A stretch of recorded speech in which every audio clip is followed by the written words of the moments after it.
Ya, kita bertemu lagi agak sedikit terlambat karena sesuatu dan lain hal. Tapi gambarnya udah muncul. Oke. Yang tengah paling cantik ini Pak. Ya, kan Bisa ada. kayak siaran TV Pak. Iya. Nah. Silakan untuk Anda, kita ada di Dialog Solusi SDM seperti biasa. Dan silakan untuk, tolong Mas ininya mengganggu pemandangan saya melihat wajahmu.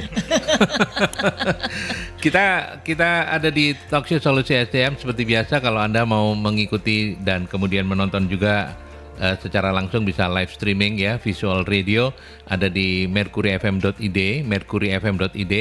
atau Anda mendengarkan juga melalui 96 FM juga boleh. Dan hari ini saya kembali bersama bosnya atau CEO-nya Magnet Solusi Integra Emisi Consulting. Sehat Bu Novi? Alhamdulillah sehat Mas Aldi. Sehat, semoga ya? sehat juga meskipun tadi pagi agak crowded ya. Iya. Listriknya yang kurang sehat, nggak tahu moro-moro jeglek gitu. Oh jeglek. Kalau listrik jeglek masih bisa hidup lagi, kalau orang jeglek bahaya. Iya, nanti Ya. kita bahas ini, Nanti jangan kita sampai bahas. jeglek. Betul.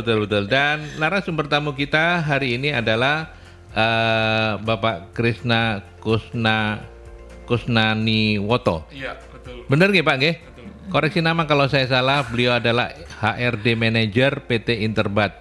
Panggilannya Pak Krishna. Betul. Lebih mendekat ke mikrofon, ngapunten Pak, Iya, ditarik saja betul. mikrofonnya. Memang nama saya seperti itu. Seringkali orang salah nyebut Pak. Tapi Ah. saya hebat Pak Aldi, langsung bisa. Untuk sekali langsung bisa, nggak salah. Oh gitu ya? Oh iya. Ini handal Pak. Loh, Bapak saya men-spell namanya Bapak ini mulai tadi pagi. Karena biasanya mesti salah gitu. Iya. Enggak Terutama yang belakang ya Pak ya, Kusnani Woto itu betul. ya. Itu Oke. seringkali. Panggilannya Pak Krishna. Krishna. Pak Krishna sehat? Alhamdulillah. Alhamdulillah. PT Interbat sehat? Alhamdulillah. Selalu sehat lah. Karena kita produksi farmasi ya. Iya. Kesehatan wajib. Harus sehat ya, harus sehat. Tapi so far so good ya Pak ya. Gimana? Perusahaan farmasi so far so good. Alhamdulillah. Interbatnya sendiri. Alhamdulillah. Oke. Mungkin beberapa orang belum paham, cerita sedikit tentang company profile boleh Pak? Iya, PT Interbat ini apa? Betul. Kita salah satu perusahaan farmasi di Indonesia yang sudah cukup lama berdiri. Produk kita juga ratusan merek macam ya. Ya. Dan kita ini terakhir kalau nggak salah 5 besar ya. 5 besar. Oh, Indonesia ya, Pak. Betul besar. Dan sampai sekarang juga kita berusaha untuk jadi yang terbaik dan lebih baik. Perusahaan farmasi 5 besar di Betul. Indonesia. Indonesia. Oke. Produk yang paling melekat di masyarakat apa Pak? Produk farmasi itu ada 2 macam Aldi. Ya. Satu yang Ethical sama OTC, Ya. over the counter. Betul. Kalau yang ethical itu kan resep dokter ya. Kita macamnya banyak, ada obat jantung, Iya. interfas dan lain-lain itu. Terus kalau yang OTC itu contohnya Pamol Pak. Pamol. Obat sakit kepala. Ya. Itu. Bu Novi sering sakit kepala? Enggak? Cekot-cekot bukan sakit kepala. Ya, nanti tak kirim Pamol ke rumah ya. Boleh nanti gampang itu. Bu Novi bisa saya titipin nanti. Oh iya. Oke. Pamol terus yang paling melekat di hati masyarakat itu ya Pak ya? Ada lagi itu kayak obat alergi. Itu kita ada obat yang banyak orang cocok ya. Itu namanya saya lupa. Loh lah, saya tambah enggak tahu. Over the counter. Tapi Anu OTC apa itu.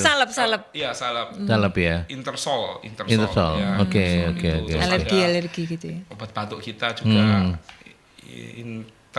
Interdrill kalau salah. Intergrill. Oke. Obat batuk. Ada banyak macam. By the way, Interbat sendiri sudah sejak kapan Pak ada?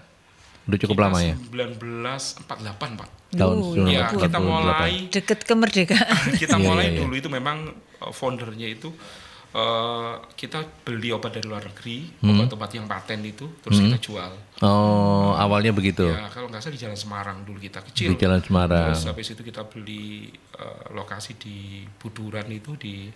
Jadi waktu itu masih ini ya, kalau orang bilang apa perusahaan farmasi PBF ya, perusahaan besar Semacam farmasi, itu, semacam itu. Ya, begitu. semacam itu. Kalau sekarang kalau manufacturingnya mulai tahun berapa Pak?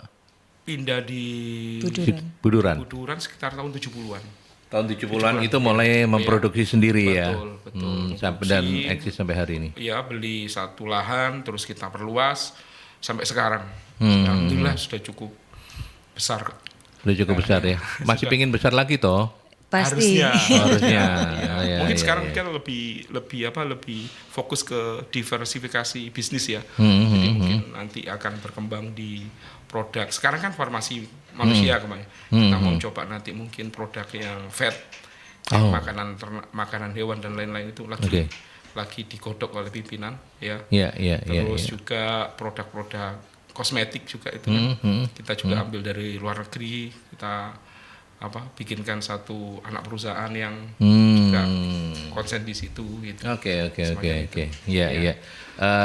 Kantor pusat dan pabrik ada di Buduran ya, Pak? Kantor pusat kita ada Jakarta. di Mampang ya, Di Jakarta, Itu oke. yang handle tentang marketing salesnya di sana, termasuk head office, direksi ada di sana. Satu-satunya manufakturnya ada di Buduran. Satu-satunya ada di Buduran Iya, itu iya. dari awal sampai sekarang Sampai ya. sekarang. ya. Oke. Dan sudah generasi keberapa ini, Pak? Generasi Dua, tiga? kedua mau tiga.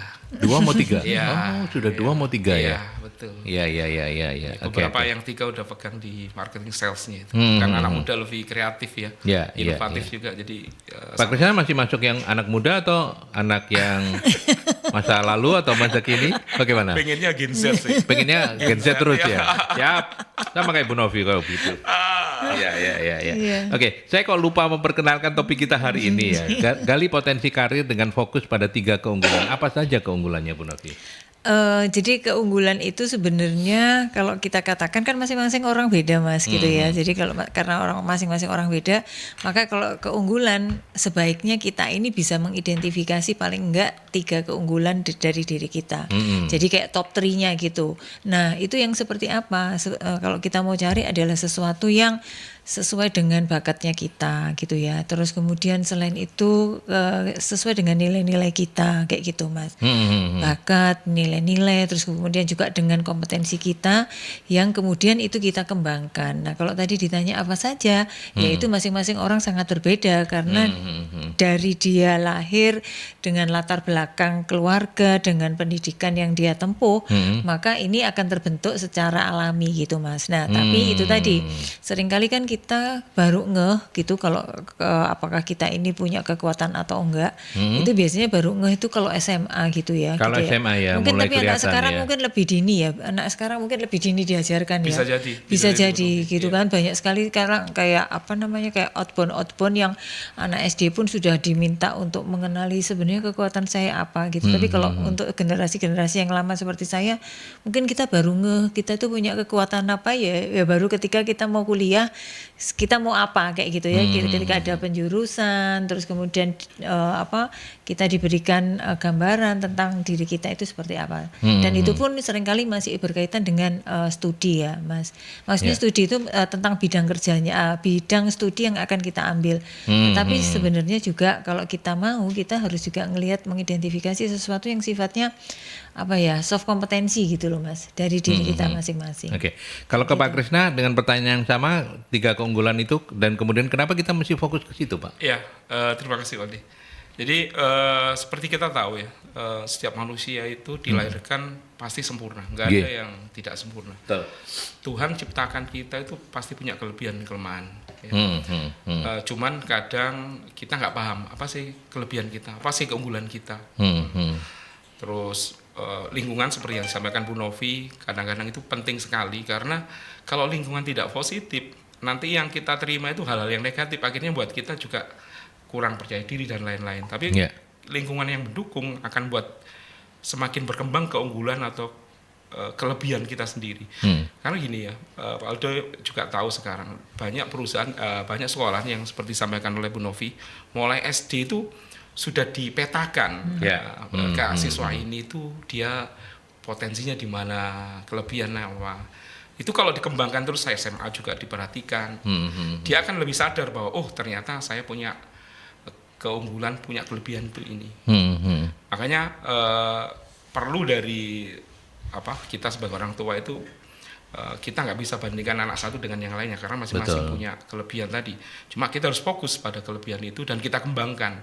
Karena pada titik tertentu, Pak Aldi ya, Bu Novi, kalau kita sudah bisa memetakan tentang apa sih keunggulan kita, apa sih kelebihan kita, itu kalau ketemu hal yang tersebut dan kita kembangkan, itu akan membuat karir dari yang bersangkutan ke depannya akan lebih membahagiakan dibandingkan mereka yang berkarir yang bukan pada passionnya, seperti Bu Novi sampaikan. Ya kembali ke masalah 3 hal ya. Kenapa harus fokus 3 itu? Kalau kita fokus kalau di HRD, Bu Novi nggak tahu, ada namanya HRD spesialis sama generalis. Biasanya yang generalis itu tahu tahu banyak tapi tidak dalam. Tapi yang spesialis itu dia nggak terlalu banyak sih dia, tapi dalam sekali. Kak Krisna yang mana? Luar dalam? Keren ya. Saya kebetulan lebih ke arah generalis. Generalis. Ya. Apalagi posisinya kan sudah manajerial. Spesialis nanti gitu. Seperti itu Aldi. Jadi awalnya ya kalau kita spesialis, kita tahu apa bakat kita, terus kita kembangkan. Seperti yang saya sampaikan, dia akan berkarir di posisi yang membahagiakan. Karena sesuai dengan passionnya. Jadi passion kita gini, coba kita kita nilai di sini. Passion itu paling gampang itu sama dengan kesukaan kita, sama dengan hobi. Saya tanya Pak Waldi, hobinya apa Bapak? Hobi. Bulu tangkis, olahraga. Oke. Pada saat bulu tangkis itu mau berangkat kan bahagia kan? Oh iya, seneng banget ya. Pada saat main bulu tangkis pun bahagia juga kan Pak? Iya. Nah, sama halnya pada saat kita berkarir di bidang yang sesuai dengan passion kita, berangkat pun kita bahagia. Iya betul. Menjalankan kerja pun kita bahagia. Iya. Bahkan sampai lupa waktu. Ya kan Pak, kalau kita main bulu tangkis saya juga suka dulu waktu masih letut saya masih. Ya sama Pak, saya sekarang juga enggak. Saya karena hobinya nonton bulu tangkis. Nah, pada saat kita main bulu tangkis, wah lupa waktu. Tahu-tahu nyampe rumah udah capek semua. Betul. Karena kenapa kita kok padahal capek tapi kita happy karena ada kesukaan, ada passion di situ. Nah, kita kembali pada keunggulan tadi ya, 3 hal. Saya itu sebenarnya Bu Novi menyitir dari bukunya Jim Collins. Oh iya. Ya yang Good to Great. Nah, itu memang itu kan gambaran perusahaan. Oh iya, saya tahu baik, bukunya itu. Hebat ya. Karena saya saya gambarkan gini, perusahaan itu kumpulan dari organisasi manusia kan ya. Gambaran besarnya manusia itu ya perusahaan itu, kumpulan banyak orang. Nah, kalau perusahaan baik jadi hebat, kalau poin-poin yang disampaikan oleh Jim Collins itu kita praktekkan diri kita individu, saya yakin juga kita akan jadi hebat. Nah, tapi jangan yang lain lah, saya lebih fokus yang 3 hal tadi ya. Itu adalah tentang konsep landak Bu sebenarnya. Jadi 3 lingkaran itu, pertama itu tentang passion kita itu apa. Saya tadi contohkan Pak Aldi. Aldi. Pak Aldi kan main badminton, bulu tangkis, passionnya di situ. Artinya Pak Aldi kalau dikatakan kita ambil orang secara acak 10 gitu, suruh main badminton, Pak Aldi pasti jago. Karena udah passion, sudah seneng lah. Melatih itu dari kecil, seneng, otomatis kan skill juga kompeten kan Pak, bulu tangkis. Betul. Walaupun nggak sampai juara nasional, karena mungkin nggak konsen di situ. Terus lingkaran kedua itu tadi adalah kompetensi tadi. Dengan adanya passionnya Bapak di situ, kompetensinya ada. Yang ketiga adalah apakah kegiatan Bapak itu ada nilai ekonomisnya? Pastinya ada. Kalau kita profesional kan ada kan Pak, ada penghargaan, ada istilahnya hadiah juara 1, bahkan bisa bergabung dengan klub bulu tangkis jadi pelatih sampai satu saat itu kan ada. Nah, mereka akan mendapatkan 2 hal penting dalam karir mereka. Pertama, mereka jalani itu dengan bahagia pastinya, karena bidang sesuai dengan passionnya. Karena passion, otomatis dia untuk membuat kompeten itu kadang lupa waktu dan tidak akan bikin susah dia. Karena apa? Dia senang kok dia. Dia senang, dia latih sampai dia ada peningkatan. Dan yang ketiga, ada nilai ekonomisnya. Iya kan, Bu? Nah, pertemuan 2 lingkaran itulah yang membuat orang itu sukses, bahagia. Ya. Ada orang Pak memang ada di bidang yang tidak sesuai dengan passionnya, tapi karena dia mungkin pinter, ya tetap bekerja, ya karir juga naik. Kalau boleh jujur, mereka bisa milih yang lain daripada di situ, karena memang mereka udah terjebak di situ. Secara finansial mungkin cukup bagus, tetapi kalau suruh jujur, kebahagiaan dia mungkin kurang. Nah, tapi kalau pertemuan 3 lingkaran itu, kita yakin bahwa ending dari karir dia adalah selain kebahagiaan tentunya pasti finansial. Itu apa sih yang dicari di dalam karir kalau nggak sukses ya bahagia finansial. Oke. Baik. Kita break dulu untuk ke iklan. Nanti kita lanjutkan kembali, masih banyak hal menarik yang bisa kita diskusikan. Saya juga mengundang Anda di 0315620096, 5679696 atau melalui WhatsApp juga boleh di 0817300096 setelah iklan ya. Kita lanjutkan kembali diskusi kita hari ini. Menarik untuk tadi kita sudah sampai pada pemahaman tentang bagaimana kita harus fokus pada 3 keunggulan utama. Bu Novi, mungkin backsoundnya dimatiin aja Mbak Yuli. 3 keunggulan itu mengidentifikasinya semudah apa, sesulit apa? Sesudah apa, sesulit apa. Jadi sebenarnya kita sendiri ini sambil jalan gitu ya. Makanya itu tadi, kalau anak sekarang kayaknya lebih aware lah gitu ya. Jadi bagaimana sambil jalan tuh kita bisa tahu, oh ini sesuatu yang saya suka, ngerjakan ini saya suka, ngerjakan ini saya nggak suka gitu ya.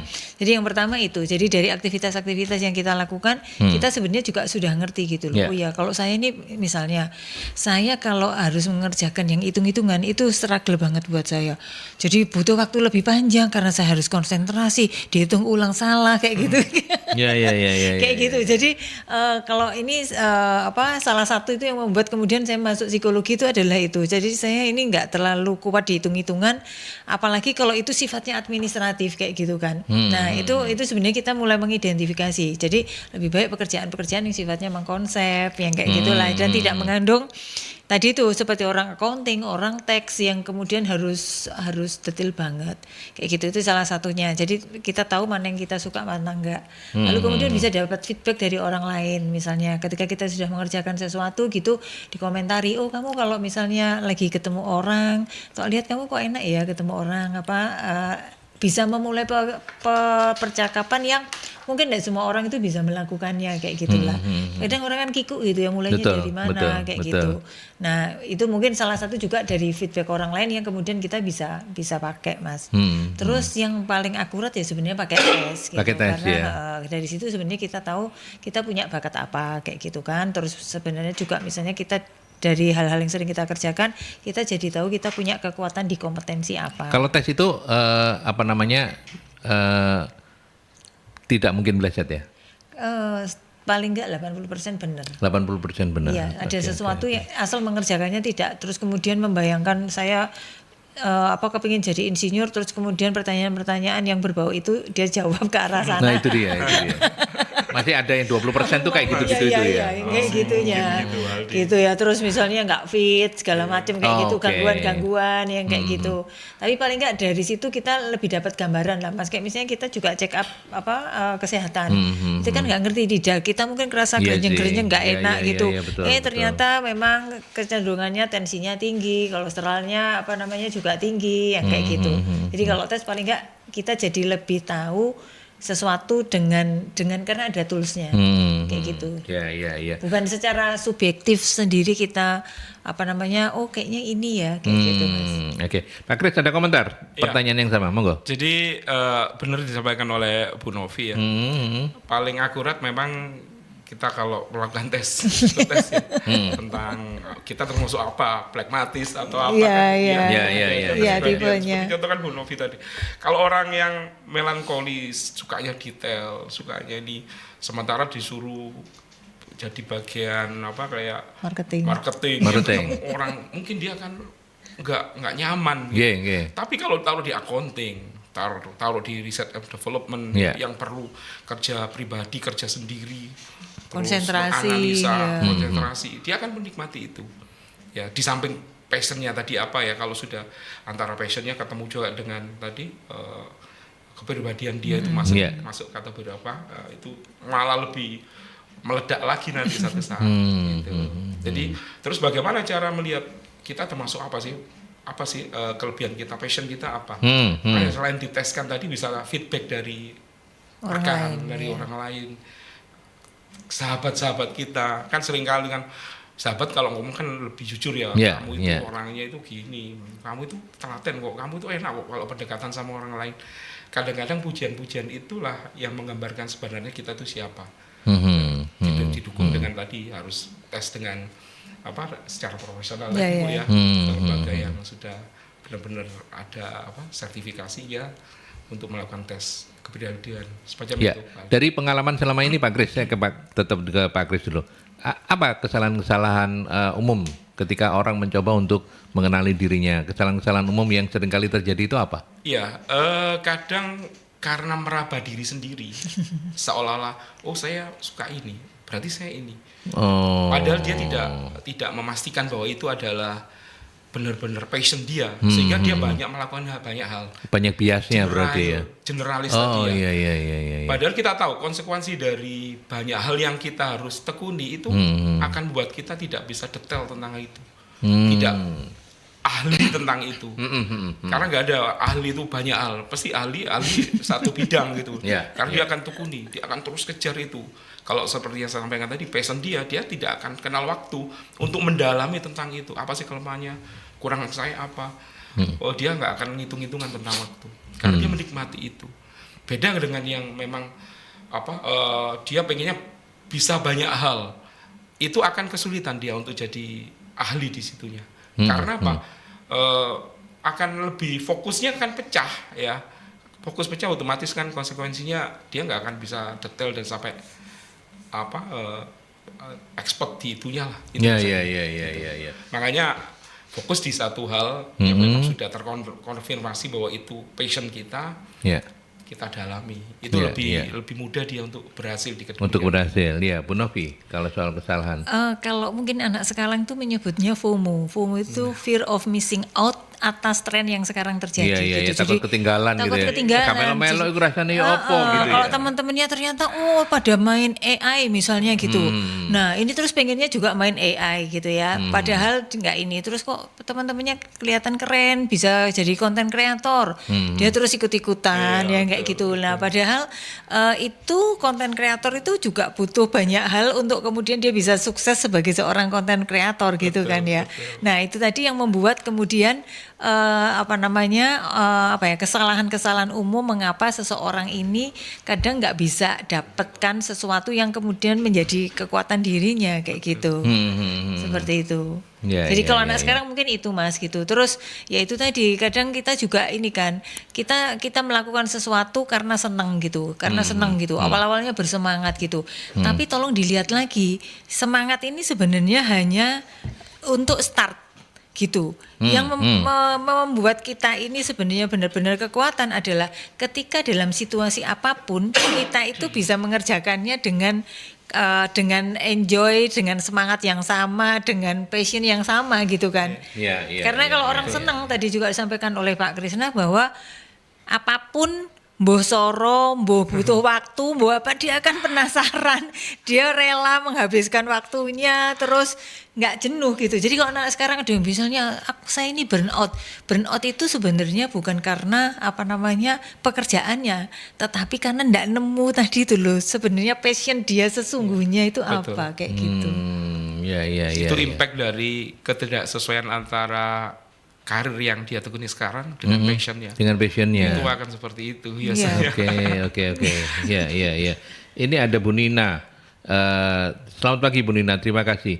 Banyak orang bingung kalau ditanya apa keunggulan terbesar kita selama perjalanan karir. Jadi gimana cara mengenal keunggulan diri sendiri ya? Selain tanpa tes apakah bisa? Mungkin Bu Nina agak terlambat tadi mengikuti.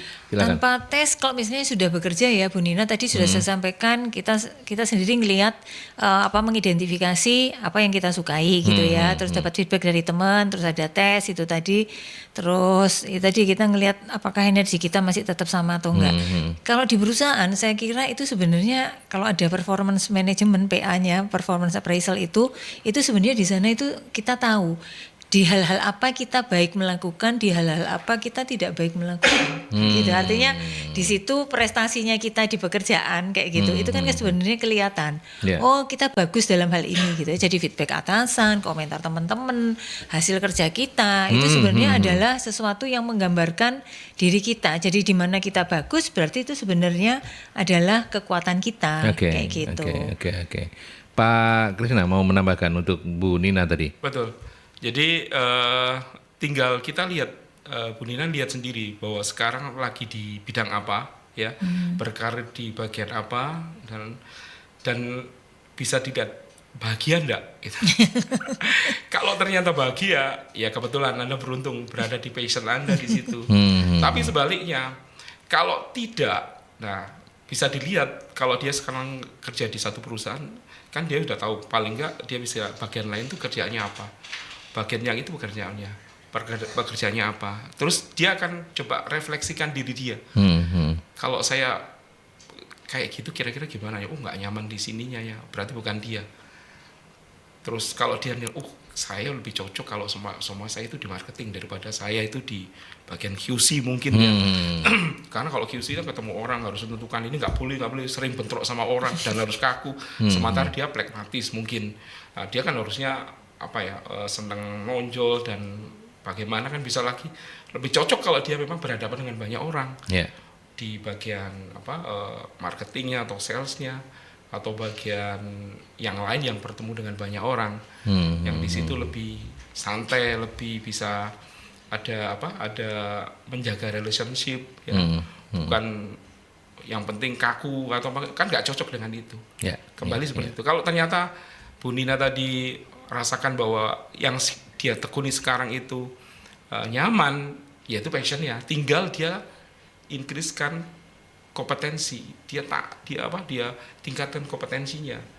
Dan biasanya ya kalau saya itu punya role model di bidang yang saya passion sekali di situ. Kalau contohnya kalau kita di HR ya kan ada Tung Desemwaringin, ya, ada lagi siapa yang Surabaya yang itu yang sering Hartono Tanoko bukan? Nah, ada itu juga. Kan ada tokoh-tokoh kayak gitu kan. Nah, kita tinggal lihat mereka itu gimana sih sehari-hariannya, apa yang dia baca, kegiatannya dia apa. Ya kita harus tiru itu karena mereka sudah jalan duluan. Kita kan belum, tapi kita ingin seperti dia, ya kita harus tiru itu. Gap itu harus kita kejar. Karena satu saat kalau kita lakukan duplikasi itu ya kita tanya, kita lihat, kita tiru supaya apa yang kita punyai, kompetensi kita punyai itu mirip-mirip dengan dia. Satu saat tanpa kita sadari kita akan ada dalam posisi yang kurang lebih bidangnya sama. Gitu, kurang lebih. Jadi tadi kita mencoba untuk menemani sahabat Merkuri dengan menggali potensi diri ya. Sekarang kita coba masuk ke perusahaan begitu. Bagaimana kemudian menselaraskan 3 keunggulan personal tadi itu dengan kebutuhan-kebutuhan karyawan. Kalau boleh belajar dari Interbat, seperti apa Pak Interbat melakukan itu? Betul. Jadi kita ini kan standar ya kalau rekrutmen pasti ada psikotes. Nanti kita tahu dia apa karakternya. Nah, dan kita sesuaikan Pak Aldi. Ya, kita sesuaikan. Jadi karakter-karakter yang detail dan apa ya kita taruhnya di accounting, ya. Kita taruh di R&D gitu ya. Terus mereka yang suka tampil, mereka yang komunikasinya ekstrovert sekali, ya kita taruh di depan, ya, atau di front office. Betul. Orang HR bisa. Juga. Semacam itu. Kita sesuaikan. Orang HR tuh FOMO gitu. Enggak sih, tapi kan pendekatannya dia atau orang psikologi pendekatan. Itu kayak gitu, enggak ya? bercanda Tapi Pak Aldi, kabar baiknya itu gini, kadang ya kepribadian itu bisa bergeser, bisa berubah. Karena ada orang itu awalnya koleris, beda satu saat itu bisa tidak hanya koleris, tapi ada tambahannya. Karena memang tidak ada satu orang yang benar-benar cuma satu ya ininya ya. Ada. Dominan ada. Dominan satu, tapi kan itu pasti ada yang lain-lain. Nah, kadang itu bisa muncul yang lainnya itu. Betul. Dengan berkembangnya waktu, dia bergaul, gitu ya? Dia belajar, dia lihat. Kadang orang yang punya kepribadian tidak mau kumpul dengan orang banyak, memang nggak nyaman kan. Satu saat karena setiap hari dia harus kumpul, lama-lama dia menyesuaikan. Ada, walaupun tidak nyaman. Tapi beda dengan dari awal memang sukanya seperti itu, dia akan sangat nyaman sekali gitu. Gitu. Nah, kembali ke pertanyaannya Pak Aldi tadi. Perusahaan, saya gambarkan kan gambaran besar dari manusia sebenarnya. Karena perusahaan terdiri dari banyak bagian, seperti kita punya kepala, tangan, dan kaki. Perusahaan pun juga punya bagian sales, marketing, ya produksi, HR, ya semua QC, QA. Itu bagian dari organisasi perusahaan. Nah, kalau sudah perusahaannya memiliki bagian-bagian yang berbeda, pasti punya tujuan didirikannya perusahaan kan, Pak, punya target kan. Nah, target itu pasti diturunkan ke masing-masing bagian kan. Nah, kalau orang-orangnya di bagian tersebut adalah orang-orang yang passionnya di bagian itu, Bapak bisa bayangkan bagaimana perusahaan itu akan bergerak. Iya. Semacam itu, sehingga target bagian tercapai, target perusahaan tercapai, dan kalau di bukunya Jim Collins Good to Great itu, perusahaan itu berputarnya perusahaan, rodanya perusahaan, berjalannya operasional perusahaan itu bukan karena momentum, tapi memang mereka itu dipegang oleh orang-orang yang passionnya di situ. Iya. Dia bergerak dengan bahagia tanpa melihat waktu.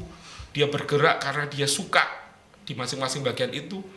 Sinergi satu bagian dengan yang lainnya, otomatis membuat perusahaan itu akan bergerak terus. Betul. Tidak akan puas di capaian tertentu. Dia akan, karena apa? Itu sebagai konsekuensi dari gerakan dinamis dari masing-masing bagian yang dipegang oleh SDM atau personal yang passionnya ada di situ. Ya, karena semua the right man on the right place. Semacam gitu ya. Oke, Bu Novi mau tambahan komen? Menambahkan punya Pak Krisna tadi, kalau saya mungkin bagaimana mendapatkannya gitu ya. Jadi yang kita lakukan salah satunya adalah itu tadi. Kita perusahaan kan selalu ada periode ya untuk evaluasi 6 bulanan, 1 tahunan seperti itu. Nah, di sana kita sebenarnya bisa bisa melihat orang-orang ini cocok di mana gitu ya. Jadi kita lihat misalnya tim kita orang HR misalnya, waduh kok ini ternyata di HR ini ya oke lah, tapi kok kayaknya ini kemampuan dia negosiasi, cari informasi, kayaknya ini dia bagus. Kita sedang butuh nih orang di tempat lain kayak gitu, misalnya di purchasing atau di sales gitu. Nah, kita coba tawarkan ke dia, itu bisa dilakukan. Atau yang lain juga kita pakai mapping ya Mas gitu ya. Jadi kita beberapa organisasi itu ke kami untuk melakukan talent mapping. Artinya benar-benar ngelihat orang-orang saya ini kekuatannya apa, kelemahannya apa. Lah nanti dicocokkan nih kebutuhan kompetensi jabatannya untuk jabatan ini apa. Oh, ternyata tadi itu balik lagi, dia punya kekuatan kompetensi yang lain yang itu sebenarnya dimiliki oleh jabatan yang lain, bukan yang dia sedang pegang. Nah, itu kita juga bisa pakai ke sana, sehingga tadi itu akhirnya endingnya adalah kita menempatkan orang yang tepat pada jabatan yang tepat, sehingga kemudian yang disampaikan oleh Pak Kris ini akan berjalan bersama-sama karena mereka ada di tempat yang tepat kayak gitu, Mas. Oke, baik. Kita break dulu karena kita harus berbagi waktu dengan pesan-pesan. Setelah itu kita lanjutkan kembali. Oke, kita lanjutkan kembali perjalanan kita di Talkshow Solusi SDM ya. Terima kasih untuk Mas Ilham yang mengirimkan pertanyaan gimana cara Interbat memberi peluang bagi individu untuk mengembangkan kemampuan. Oh, ini mungkin ingin tahu bagaimana Interbat. Boleh kalau tidak rahasia monggo silakan. Iya, nggak ada rahasia Pak Mas Adi. Nggak ada rahasia, aman ya. Betul. Jadi kita kan punya setiap karyawan yang di tempat kita itu kita punya catatan, punya arsip, punya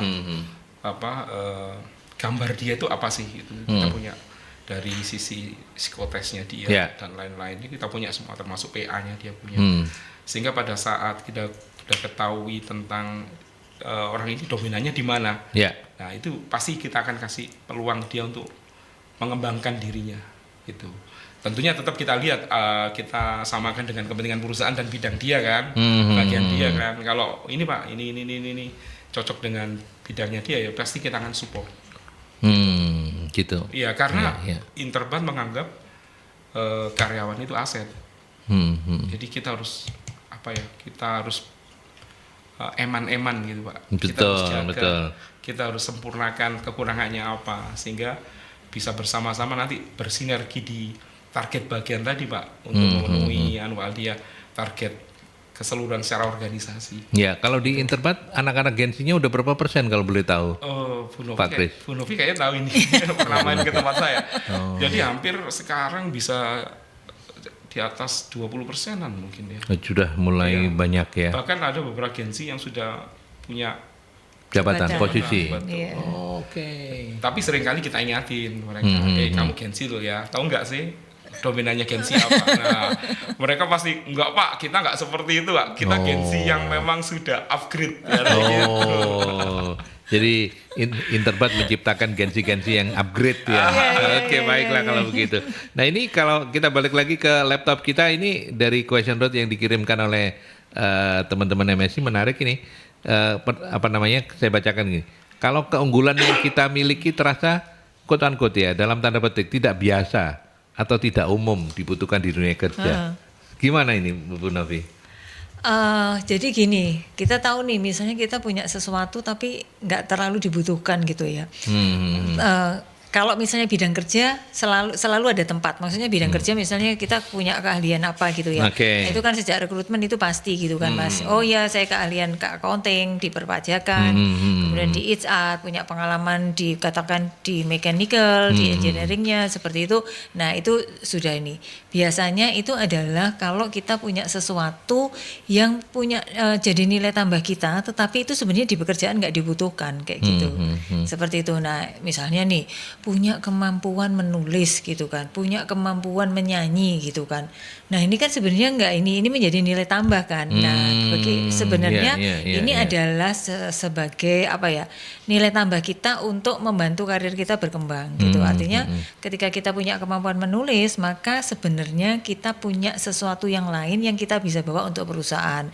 Misalnya di Interbat ada newsletternya, terus kemudian ada apa ya, kalau zaman dulu tuh ada mading, sekarang apa ya Pak, di web apa di blog, ada di apa di websitenya, terus ada ada mungkin sekarang lebih ke arah kayak grup WA. Perusahaan kan ada, kan ada yang concern di CPOP, ada grup di K3-nya kan, bisa ditaruh di situ sekarang, betul. semacam itu. Jadi di apa bikin kelompok-kelompok minat kayak gitu Mas. Artinya dengan begitu kita menunjukkan eksistensinya kita. Gitu. Jadi karena gini, seringkali ya mungkin Pak Kris, nah ini bahwa karirnya kita itu nggak murni hanya karena hasil kerja kita ini, tetapi karena kemampuan kita bernetworking yang baik, kita sering apa bisa di acara-acara yang butuh public speaking kita tampil, kita dikenal banyak orang. Nah itu sebenarnya yang membantu kita untuk bisa dilihat sesuatu yang lain yang mungkin pada saat itu memang tidak secara langsung dibutuhkan di pekerjaan. Oke, gitu. Kita coba cek ke Interbat. Kalau Interbat punya karyawan yang punya keunggulan-keunggulan tapi memang tidak otomatis dibutuhkan untuk bidang pekerjaannya, tetap bisa masih Pak Aldi. Jadi Mas Aldi, biasanya kalau kita ketemu dengan situasi itu di satu sisi skill dia yang lain kan kita masih butuh yang bersangkutan. Ya kita tetap lakukan kesempatan dia untuk tetap berkarir di bidang yang itu. Terus sementara yang kelebihan dia itu jadi catatan kita. Satu saat kalau ada satu bidang yang memang memenuhi syarat dan dia cocok di situ, kita akan tawarkan pada yang bersangkutan. Oke, kita ke penelpon dulu ya Pak ya. Saya cut dulu. Selamat pagi Mercury. Pagi Mas. Ya, silakan Mas Dewa. Pagi. Ya. Itu kalau semuanya masih bisa. Apakah sebenarnya masih bisa? Perusahaan itu membutuhkan potensi di luar akademik atau kebutuhan dari posisi itu, menurut saya sampai sekarang itu saya belum nemuin ya. Masa terus pas wawancara interview jadi contoh ya pekerja buruh ya, terus tanyain kamu punya keahlian apa selain di bidang produksi? Saya bisa menyanyi, saya bisa memasak, saya bisa itu. Oh ya nanti tetap butuh jadi dapur sehat ya. Saya nggak pernah nemu deh kayak begitu. Kalau nemu kayak begitu sebenarnya harusnya kan nggak banyak orang nganggur gitu loh. Tapi kan kebanyakan yang kita cari potensi-potensi itu mungkin setelah bekerja itu baru ketahuan. Oh ternyata dia koordinatornya bagus, oh dia ternyata orangnya rajin, ketahuan di situnya gitu loh. Oh iya pasti Mas, karena kan kalau merekrut kan rekrut kan nggak mungkin nggak ada tujuannya. Kalau ngerekrut kan jelas untuk pos ini gitu pasti dicari yang lebih cocok dengan itu. Nah, kalau gali potensi itu apakah pas rekrutmen atau pas setelah diterima? Kalau maunya harusnya kalau sebelum diterima itu kan enak gitu loh. Kalau kecuali yang saya tahu itu rekrutmen jadi anggota TNI sama Polri itu baru. Itu kadang kalau nggak dicari di bagian bintara utamanya, mereka juga mencari sisi lain. Oh, kamu bisa main musik ya? Biasanya begitu. Tapi saya nggak pernah tahu di potensi carian kerja itu seperti. Kalau seperti itu saya enak, seperti di Google. Pokoknya dia punya keyakinan, punya kemauan, pasti direkrut. Nah, itu bagaimana ya? Saya nggak ngerti juga kalau punya sistem potensi di luar dari akademik atau posisinya dia bekerja. Terima kasih. Ya, oke, monggo. Selamat pagi, silakan. Bu Novi kalau bingung ya. Agak bingung sih. Ya, dibantu merumuskan, Mas. Itu sama bingung.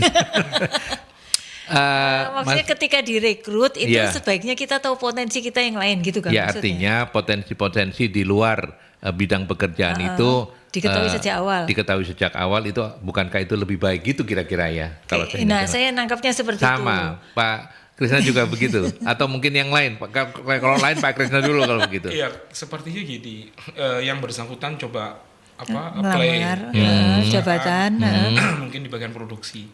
Pada saat interview dia ngomong bahwa saya punya skill masak, menyanyi, tapi itu tidak jadi nilai tambah dalam proses rekrutmen itu. Iya, memang. Nangkapnya seperti itu. Iya, sama berarti sama. Ya. Jadi sehingga kalau ngomong bahwa dia punya potensi atau punya passion di sini itu kadang tidak selaras dengan karir yang mau dia apply. Kalau saya sih nangkapnya gini, lebih dominan mana antara passion mewujudkan passionnya itu sebagai karir dia dengan kesempatan yang ada saat ini adanya tadi. Kalau dia memang idealis sekali bahwa saya kalau nggak sesuai passion saya nggak akan play. Itu dia akan cari yang sesuai dengan passion dia kan. Kalau dia ngomong pintar masak dan lain-lainnya, paling nggak dia apply-nya di resto, di perusahaan. Jadi ini untuk gampangnya itu kan kita membedakan skill kita secara disiplin keilmuan dengan hobi. Iya, hobi itu kan added value. Betul. Atau value added untuk yang bersangkutan di perusahaan. Betul. Gitu. Jadi kalau saya ini kan sebenarnya kembali lagi ketika perusahaan sedang merekrut, ya kembali lagi kebutuhannya adalah untuk bisa mengerjakan di pekerjaan itu. Jadi itu sebenarnya goal utamanya. Betul. Gitu. Jadi kalau kita bicara misalnya di karir itu ada istilahnya T-shape. T-shape itu kayak T gini loh, bentuknya seperti T. Nah, yang dicari ketika kita bekerja itu yang tiangnya T ini loh. Kemampuan kita yang utamanya apa, karena itu yang dibutuhkan di kerjaan kan. Kita nggak ngerekrut itu kan gini, kita itu dikejar waktu gitu kan, pemenuhannya misalnya harus 30 hari harus terisi. Betul. Harus dapat orang yang tepat, terus yang lama ribuan kayak gitu kan. Nah ini kan kita harus cari cara yang tepat, efisien. Nah itu tadi ya kita pasti akan fokus pada hal yang penting dulu, pada kemampuan bidang utamanya. Itu kalau kita bicara kayak T itu, huruf T ini, maka ini adalah tiang utamanya yang kita cari. Yang ininya ke atas, yang ke ini adalah nilai tambah yang lainnya yang biasanya kita akan dapatkan karena namanya nilai tambah ya Mas. Jadi karena nilai tambah maka itu sebenarnya akan membantu kita kalau ini tadi di dalam karir kita atau di dalam pekerjaan yang bersangkutan, sehingga kemudian dia akan menjadi lebih bagus, lebih lancar, lebih efisien mengerjakan atau lebih mudah diterima orang yang seperti itu. Dan barangkali akan lebih terasa juga ketika dua kandidat itu punya kemampuan yang sama untuk bidang pekerjaan yang sedang dibuka lowongannya itu, tapi yang satu punya kelebihan nilai tambah besar. Gitu ya kira-kira. Betul, Mas Aldi. Gimana Pak Krisna? Jadi memang seperti itu ya. Saya tertarik dengan pertanyaan yang terakhir tadi, dia ngomong bahwa kalau di TNI kan ada rekrutmen sama terus caba sama perwira ya. Sebenarnya di perusahaan swasta pun ada. Sama ya. Seperti di tempat kita kadang ada rekrutmen untuk level pelaksana ya, rekrutmen untuk level manager ya. Kita bersyukur Mas Aldi, dari manajer kita itu kita nggak pernah rekrut dari luar. Dari dalam semua. Jadi semuanya jenjang karir ya. Betul, kita develop ya, apa kekurangannya kita kembangkan sampai dia kita percaya sebagai manajer. Kadang ada satu bentuk rekrutmen yang itu nantinya kita berharap dia akan jadi pimpinan masa depan. Tempat kami ada namanya MT itu ada persyaratannya karena kita basicnya perusahaan farmasi. Berarti kan backbone kita kan harus kuat di apoteker ya. Apoteker. Kita rekrut apoteker walaupun kita nggak butuh saat itu. Tapi kita harus siapkan satu saat nanti kalau pas ada kebutuhan kita udah ada ready. Udah punya orangnya. Oke. Dan MT itu kita kasih project di bagian ini, di bagian A, bagian B kan sih. Kita rolling gitu.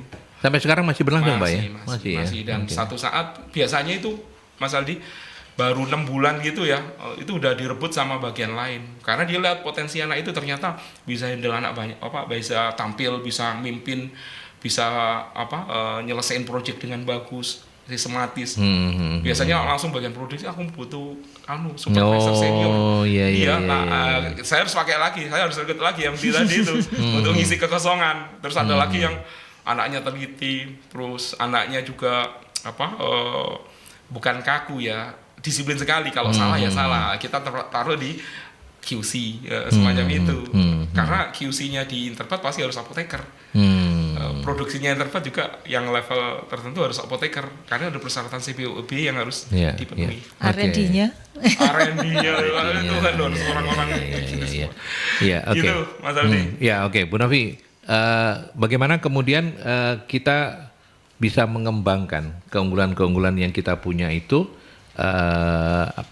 supaya semakin menonjol? Apakah itu menjadi tugasnya Pak Krisna dan teman-teman HRD untuk selalu nge-push atau bisa dilakukan secara Oke, saya jawab secara pribadi ya. Nanti yang secara corporate sama Pak Krisna. Ya. Jadi kalau secara pribadi kan tadi kita kurang lebih sudah tahu ya 3 kekuatan diri kita.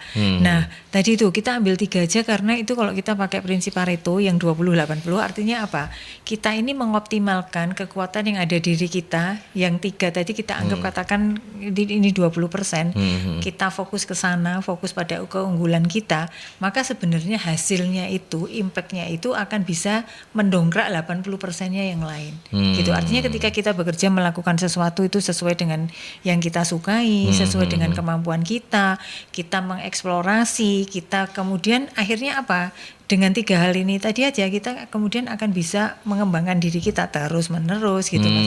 Karena saya itu merasakan begini ya, ketika kita suka melakukan sesuatu, kita tuh enggak akan merasa capek, kita enggak akan merasa berhenti, justru tambah curiosity-nya tuh makin tinggi, tambah banyak hal-hal yang kita pengen tahu lagi nih, enggak selesai-selesai kayak gitu. Nah, itu yang sebenarnya membuat impact 80%. Kita kepengin ketemu siapa lagi, kita pengen pergi ke acara apa, kita ingin menjadi anggota komunitas apa, supaya apa yang kita inginkan itu jadi makin bergema bergaung kayak gitu loh Mas Aldi. Oke. Itu kalau dari saya. Ya, sebelum kalau dari sisi korporat ya untuk mengembangkan kemampuan yang karyawan punya, ini ada Bu Leli. Saya tambahkan dengan pertanyaan dari Bu Leli, karyawan disebut aset perusahaan, kata Bu Leli. Saya melihat ada perusahaan di negara Konoha. Konoha itu di mana ya, Pak? Yang meremehkan karyawan senior generasi baby boomers. Gimana Bapak dan Ibu melihat ini, Pak Krisna? Gimana Pak Kris? Baik, Mas Aldi, menarik sekali ini pertanyaannya. Padahal kita tahu ya, Bu Novi ya, masing-masing generasi itu punya kelebihan. Ya. Dan baby boomer itu terkenal orangnya yang loyal sekali terhadap karirnya. Dia bukan kutu loncat, ya dia pekerja keras ya. Gitu. Di samping juga terhadap keluarga juga ada perhatian ya, tapi dia masih fokus ke pekerjaannya tinggi. Nah, sangat kurang pas kalau kita tidak menghargai dari masing-masing generasi itu. Karena seperti tadi, masing-masing punya kelebihan dan kelemahan. Tanpa orang-orang baby boomer itu ya, orang-orang sekarang pun tidak akan bertahan kan, karena perusahaan itu didirikan oleh mereka semua. Itu. Tapi memang masanya memang berubah. Masanya berubah. Yang baby boomer juga harus mau membuka diri, harus mengembangkan hal-hal baru supaya tidak dianggap aneh oleh generasi-generasi berikutnya. Karena apa? Dengan kita belajar ya tentang masing-masing karakter generasi tadi itu, kita tahu bahwa si A ini Gen Z, berarti nggak bisa kita tekan kayak gini, tapi kita kasih kebebasan kayak gini. Tetapi baby boomer yang punya potensi kuat di masalah organisasi, itu bisa jadi contoh dari mereka tentang bagaimana berkomitmen terhadap pekerjaan sama karir. Semacam itu, harus ada kolaborasi untuk saling mengambil sisi positifnya, sehingga terjadi satu take and give dari masing-masing generasi. Itu nggak bisa aku lebih bagus dari itu, nggak bisa. Semuanya sama Tuhan diciptakan di masanya gitu loh. Cuma kita harus mau belajar hal yang baru. Oke. Baik, kita tuh generasi X ya. Iya, X. Kita X ya. X itu kebanyakan udah pensiun Mas sebenarnya. Kalau secara usia itu di perusahaan-perusahaan itu saya sudah X senior saya. X senior. Ya, ada X senior. Tapi bukan baby boomer, ketuaan lah baby boomer. Oke, kita tutup dengan ini, menjawab pertanyaan Bu Novi tadi. Di Interbat sendiri secara korporat upaya untuk, kalau kan pasti ada mapping gitu ya, tahu si A, si B, si C-nya kayak gimana potensinya. Nah, untuk membuat mereka bisa lebih moncer lagi. Karena kan tadi jenjang karir juga, karir path-nya kan jelas gitu ya, ada gitu.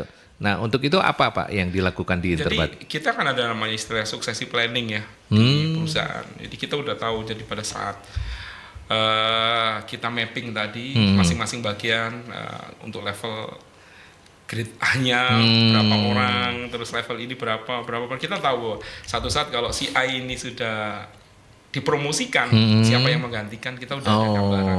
Tapi terhadap gap kekurangan dari level bawahnya itu kita lakukan peningkatan dengan training ya, tetap training ya, kompetensi dan lain-lain, supaya nanti satu saat dia udah siap untuk menjabat kedudukan yang memang kita percayakan. Karena terbukti sampai dengan hari ini kita level manager itu saya yang tahu bahwa beberapa dari mereka itu saya yang rekrut dari mulai staff. Saya rekrut staff ya, sampai sekarang mereka jadi manajer. Iya, berarti ada success story-nya begitu ya.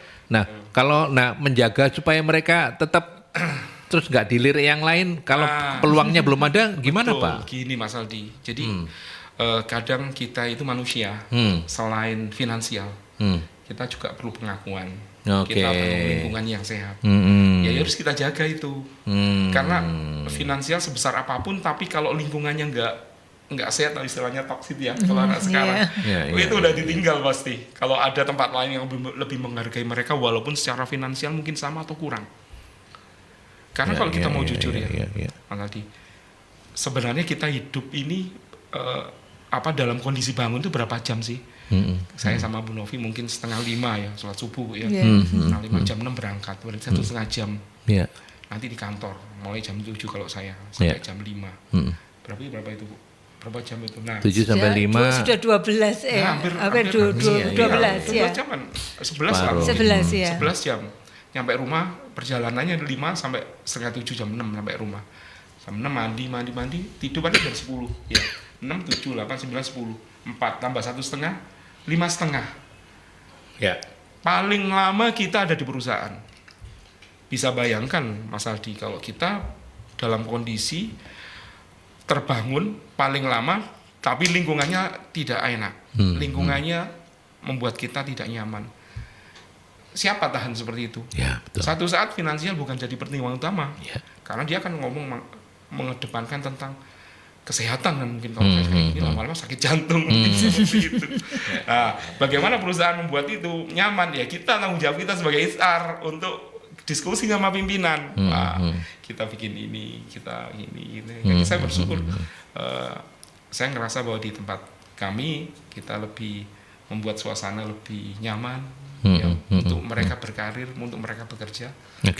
Fokus pada tanggung jawab dia. Ya, gitu Mas. Oke, kita tutup dengan closing statement dari diskusi kita hari ini, apa Pak Kris? Ya, jadi jangan sedih bahwa kita diciptakan oleh Tuhan itu pasti punya kelebihan. Ya. Gali kelebihanmu, kembangkan kompetensinya, ya. Saya yakin satu saat di titik tertentu kamu akan berada di satu posisi yang sudah kamu cita-citakan. Yep. Oke, baik. Ya. Pak Krisna Kusnariwoto, HRD Manager PT Interbat. Terima kasih banyak ya Pak Kris. Sudah berkenan hadir. Sehat-sehat terus, sukses selalu. Syukur, alhamdulillah. Ya, untuk pribadi ataupun juga Interbat. Bu Novi. Amin.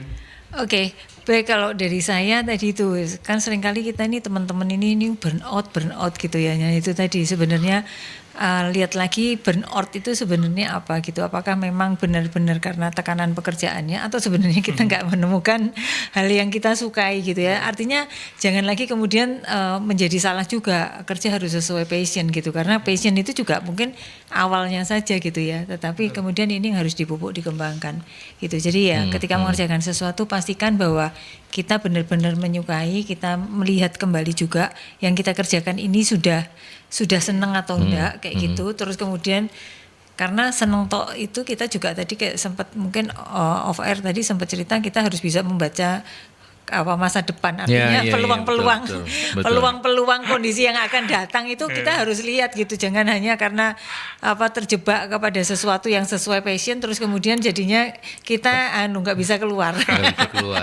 nggak bisa keluar jadi stuck seperti itu. Jadi temukan apa yang sebenarnya Anda sukai, karena itu bukan hanya berguna ketika Anda bekerja, tetapi pasti berguna di luar pekerjaan dan sampai kapanpun misalnya kita sudah pensiun kayak gitu. Ya, oke. Kalau kegiatan-kegiatan MSI ada? Kalau MSI, nah ini kita yang Mei ini kita ada pelatihan dan sertifikasi sekretaris dan TOT nanti pada 17 Mei, yang lainnya nanti di bulan Juni. Terus kemudian kita ada ini mastering media handling in crisis. Jadi ini kayak online class nanti di 11 Juni siang hari jam 1 sampai jam 4. Seperti itu. Jadi ini adalah kayak seminar, tetapi kita online mastering media handling in crisis. Gitu. Oke, baik. Sekali lagi terima kasih banyak Pak Kris, matur nuwun sekali lagi sudah rawuh di diskusi ini. Ya, Mas Aldi, saya juga terima kasih beri kesempatan ketemu dengan Mas Aldi yang cukup menarik sekali ya. Menarik ya. Menarik. Baik, Bu Novi terima kasih juga. Terima kasih, sehat-sehat kita semua. Sampai ketemu dalam talk show Solusi SDM minggu depan. Sampai jumpa. Ya, terima kasih.